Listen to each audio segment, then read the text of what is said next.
हमारे साथ है हरियाणा के पूर्व मंत्री कैप्टन अजय सिंह यादव, जिन्होंने अभी अभी एक बड़ी प्रेस वार्ता की है और आपको बता देते हैं कि रेवाड़ी में झमाझम बारिश आ रही है। दूसरी ओर कैप्टन साहब की खुशी बता रही है कि कांग्रेस की जो पद यात्रा निकल रही है उसको लेकर के कांग्रेसियों के चेहरे पर कितनी खुशी है, क्योंकि विपक्ष कहीं ना कहीं इस यात्रा से बौखलाया हुआ है। और अभी हाल ही में कैप्टन अजय सिंह यादव कई प्रदेशों की मीटिंग करके यहाँ लौटे हैं और सीधा पत्रकारों से रूबरू हुए। सीधे बात जान लेते हैं आज जो प्रेस वार्ता की है किन मुद्दों को लेकर की है। जनाब, आज आपने प्रेस वार्ता की है, किन मुद्दों को लेकर की है, बजट क्या है?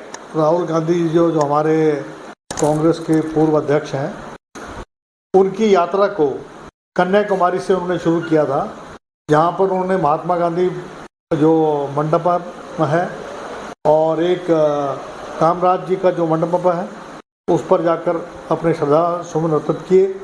और उसके बाद पूरे तमिलनाडु के अंदर एक बाढ़ सी आ गई कि उन्होंने जिस तरीके से गरीब, किसान, मजदूर, व्यापारी, महंगाई, बेरोजगारी, भ्रष्टाचार, संवैधानिक संस्थाओं को जो नष्ट किया जा रहा है, आज जिस तरीके से गैस सिलेंडर, सब्जी, दाल, घी, पनीर, इन सब पर जीएसटी लगाया जा रहा है, ये सारे मुद्दे वो उठा रहे हैं। और इन मुद्दों को लेकर आप अभी केरला में उनकी चल रही है यात्रा। बूढ़े, जवान और बुजुर्ग, आपकी महिलाएं, सब लोग जो हैं पीछे चल रही, जैसे नहर चलती है ऐसे नहर चल रही है। और बड़ा भारी ज़बरदस्त बीजेपी जो है एकदम से बुखला गई है।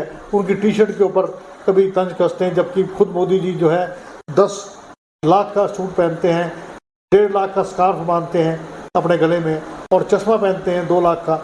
और एक टी शर्ट जो है जो मात्र जो है 40,000 रुपये की थी, उसके ऊपर प्रशंसा उठाते हैं। यहाँ तक कहते हैं कि विवेकानंद जी की जो मूर्ति थी, स्मृति ईरानी कहती है कि उसके तरफ उसको नमस्कार नहीं किया, जबकि आपने सबने देखा है कि बाकायदा टीवी पे जो दिखा रहे हैं कि वो परिक्रमा करके आए। और जिस तरीके से ये लोग कीचड़ उठाड़ रहे हैं, तो इनकी बौखलाहट है। तो ये कैप्टन साहब ने सीधा सीधा बता दिया कि बीजेपी कहीं ना कहीं बौखला रही है। लेकिन सवाल ये उठता है कि कैप्टन साहब इस यात्रा में कब शामिल होंगे, ये एक बड़ा सवाल है। कैप्टन साहब, आप इस यात्रा में कब शामिल होंगे? आप भी अहिरवाल के दिग्गज नेता हैं, क्या अभी तक आपने इस यात्रा को ज्वाइन किया है? कन्याकुमारी भी गया था मैंने उनके साथ तमिलनाडु में यात्रा करी, 2 दिन रहा उनके साथ। अब मैं, क्योंकि हमें और स्टेटों में जाना होता है, जैसे अभी मैं बिहार होके आया हूँ, बिहार जा रहा हूँ 24 को, महाराष्ट्र होके आया हूँ, वहाँ पर भी हम लोगों ने तैयारी करनी है, अपना रूपरेखा तैयार कर रहे हैं। अब मैं 28 तारीख को फिर जा रहा हूँ और 29 और 30 को मैं उनके साथ केरला में यात्रा करूँगा, 1 और 2 को कर्नाटका में यात्रा करूँगा। और जो केरला के अंदर जितना भारी समर्थन तमिलनाडु और केरला मिला है, अभूतपूर्व। कैप्टन साहब, आप इस यात्रा से बेहद खुश है, विपक्ष बौखलाया हुआ है, आपको जन समर्थन मिल रहा है, आपके चेहरे की खुशी बता रही है। इसी को लेकर के दूसरे फेज की यात्रा भी जो है ऐलान कर दिया गया है कि इसके बाद दूसरे फेज की यात्रा होगी, क्या उसकी भी तैयारी है? हमारे इधर का नंबर आएगा? देखो, ऐसा है, जनता आज जो हमारी संवैधानिक संस्थाएं हैं, ईडी है, सीबीआई है, इनकम टैक्स, इसका दुरुपयोग किया जा रहा है, इलेक्शन कमीशन का दुरुपयोग किया जा रहा है। जो संविधान बचाओ मार्च है वो अभी 22 तारीख को तो तमिलनाडु में और 15 अक्टूबर को केरला में, जिसको मैं स्वयं जाऊंगा वहाँ पर, और उसको हम जाके अटेंड करेंगे। और उसका मकसद केवल लेके है कि सेव द कॉन्स्टिट्यूशन, देश के संविधान को बचाओ। उसको लेकर जो है अब तो लोगों को डर लगना ये लगा है कि ईडी, सीबीआई और इनकम टैक्स से तो इनका पेट भर गया, अब ये चीता छोड़ने वाले हैं। चीता छोड़ने वाले हैं। कैप्टन साहब पहले ही सवाल का जवाब दे चुके, लेकिन फिर भी हम इस सवाल को जरूर पूछेंगे। कैप्टन साहब, आप महंगाई की लड़ाई लड़ रहे हैं, तमाम चीजों की, बेरोजगारी की लड़ाई लड़ रहे हैं, सरकार चीते लेकर के आ रही है, क्या लगता है अगली बारी डायनासोर की होगी? ऐसा है, आप देखिए, यहाँ पर गौ माता के नाम से वोट मांगी इन्होंने, कहा था कि हम गौशाला खोलेंगे। कितनी गौशालाएं खोली?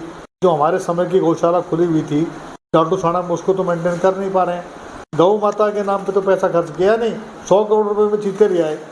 अरे उतना पैसा अगर गौशालाओं में लगा देते, गौ माता पे लगाते, जिसके नाम से वोट मांग रहे हैं, उल्टा जो है चीतों को छोड़ दिए और वहाँ पर जो है वो हिरण लेके आ गए, जिसका विरोध विश्व समाज कर रहा है। नहीं, भाजपा तो कह रहे हैं ना, जो चीज लुप्त हो चुकी उसको मोदी जी लेकर के आ रहे हैं। चीते लुप्त हो गए थे, अभी डायनासोर भी लुप्त है, तो आपको नहीं लगता डायनासोर भी आना चाहिए? ये दोबारा से लेकर के आएंगे। 2009 की स्कीम है, हमारे समय की स्कीम है।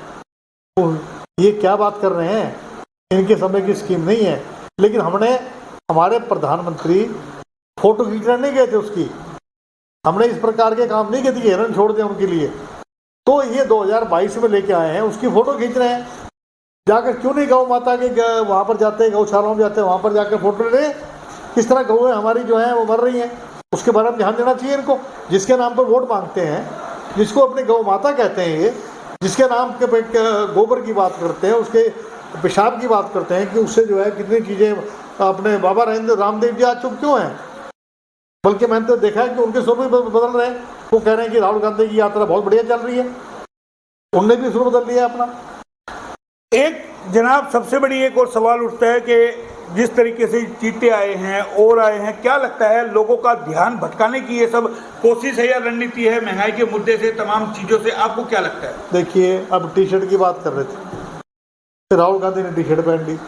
10 लाख का सूट पहनते हैं मोदी जी, 1.5 लाख का जो है स्कार्फ बांधते हैं, 2 लाख का चश्मा पहनते हैं। तो इन्होंने, स्मृति ईरानी कहती है कि जी उनका परिक्रमा नहीं करी है, विवेकानंद जी की जबकि परिक्रमा करी है। इनके पास बौखलाहट है, मुद्दे कोई है नहीं इनके पास, ना बेरोजगारी के खिलाफ, ना भ्रष्टाचार के खिलाफ, ना महंगाई के खिलाफ। डीजल, पेट्रोल, गैस सिलेंडर, दाल और अपना घी, आपका दूध, जो माँ अपने बच्चों को बनाती है, आटा, सब कुछ महंगा हुआ, दाल रोटी भी नसीब नहीं हो रही। चलिए बात कर लेते हैं, आपके राष्ट्रीय अध्यक्ष का चुनाव होना है, क्या कहेंगे आपकी पार्टी के अध्यक्ष का? हमारी तमाम करीबन 14-15 स्टेटों में जहाँ पर मीटिंग हुई है, राहुल गांधी जी को अध्यक्ष के रूप में उन्होंने अपना रेजोल्यूशन एक लाइन का पास कर दिया है। बाकी अगर वो नहीं लड़ते हैं तो फिर सोनिया गांधी जी ने कह दिया चुनाव होगा। एक अभी आपने राव को लेकर निशाना साधा कि जिनके नेता है, मंत्री हैं, प्रदेश में काम कोई हो नहीं रहा है। 1810 एकड़ ज़मीन तो मानेसर में एक्वायर होगी, 55 लाख रुपए ले रहे हैं, जिसकी कीमत 11 करोड़ है। वहाँ जाते नहीं हैं। सुधा जी हैं, भूपेंद्र जी हैं, सीनियर नेता हैं, उनको कोई सुध नहीं है। किसान को जो सूखा पड़ा, जिसमें उनके बाजरा और नरमा ये खराब हो गया। बावड़ में कह रहे हैं कि वहाँ तो गर्मी थी, लेकिन यहाँ बरसात हुई है। बरसात तो आज हुई है, उससे पहले तो नरमा और बाजरा खराब हो गया। जो उनने बीमा करा रखा था, उस बीमे का पैसा नहीं दे रहे। तो वही रेजिमेंट की बात नहीं करते हैं। ये केवल देखो, इनके जो सांसद महोदय के जो गुर्गे हैं, उनका एक काम है केवल कि वो जम के जो है प्लॉट काट रहे हैं। और आपको रामगढ़ रोड पे आप चले जाइए, आप कालूवास रोड पे चले जाइए, आप बावल रोड पे चले जाइए, आप गड़ी बोंडी रोड पे चले जाइए, आप इस पे महेंद्रगढ़ रोड पे, इनके जितने भी गुर्गे हैं, उनका एक ही काम है, अवैध कॉलोनी काटना और जेब भरना। उसके बाद गरीब आदमी का मकान टूटते फिरते हैं। एक कैप्टन साहब, स्कूलों पे लगातार ताले जड़ रहे हैं, अध्यापकों को लेकर के बच्चे प्रदर्शन कर रहे हैं, क्या कहेंगे? शिक्षा का भट्टा बैठ गया है रेवाड़ी में। 103 स्कूल बंद कर दिए, 4,800 स्कूलों को मर्ज कर दिया। टीचरों की कमी है, लोग ताले लगा रहे हैं। जो हमारा मॉडर्न स्कूल था ततारपुर स्मारक का, वहाँ ताला लगा। तो यही मैंने कहना था, इनको कोई शिक्षा नीति से मतलब नहीं है, कोई इनको चिकित्सा से मतलब नहीं है। इनका मतलब केवल है अपनी जेब भरना, भ्रष्टाचार करना। यही कहना चाहता था। तो ये थे हमारे साथ कैप्टन अजय सिंह यादव, जिन्होंने बाकायदा प्रेस वार्ता करके तीखे सवालों के जवाब दिए हैं। प्रेस वार्ता करके बता दिया है कि कांग्रेसियों में कितनी खुशी की लहर है राहुल गांधी की यात्रा को लेकर के, और विपक्ष कहीं ना कहीं बौखला है। फिलहाल इतना ही। कैमरा पर्सन पंकज के साथ मोहन लाल, HR न्यूज़ रेवाड़ी।